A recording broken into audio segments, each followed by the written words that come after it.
一盘油炸花生米，一锅炸好的小肉串，下一天豆豉和喝上2杯。来，你吃点吃，我喝了酒。大家好，我老四，这天又下雨了，又干不成活了。这干不成活了，弄点酱油蛋，回去喝上2杯。你千万大人，做的都要吃的。这都是手工爱的，不打药。是这样。这一小盘对种菜都种着了，这小区里的老年人多，所以他不想买菜了，他都随时管切点。下个面条来，下个老面条就成米里头。现在小黄瓜已经开始结了，底下还有一个嘞。走回家，下一天没啥事，回去喝2杯。这还有点花生米的，炸点花生米吃吃。那没买的还有肉串嘞，我还炸点吃吃。咱尝尝这是啥味儿的，看到底好吃不好吃。起锅倒油。这啥油啊？这白花花的也看着。大油，都这油炸出来才香喷喷的香。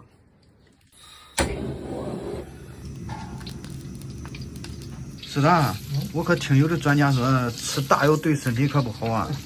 哎，你听专家的，听专家的啥不管吃，啥也不管喝，听专家等着饿死了，都是专家的。自古以来都吃这油，先要花生米炸一个，凉油下锅，油热再下锅花生米炸的都不焦了。都这油炸出来的东西吃了正儿八经才健康呢。这无公害的，这主食上练出来东西还有啥东西吗？还有假冒的。你说这没毛病。我小时候我记的时候，那爷方买点板油回来，炕上练练，添点水，炸麻叶子，吃了香的，炒菜香最香了。炒个萝卜菜，喷香喷香的。炸好了花生米捞出来，再倒点盐一拌都齐了。锅再下串串。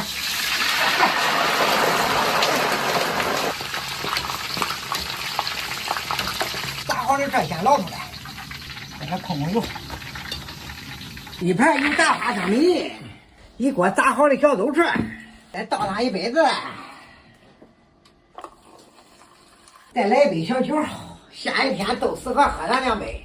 来，你吃点吃，我喝了酒。睡觉的。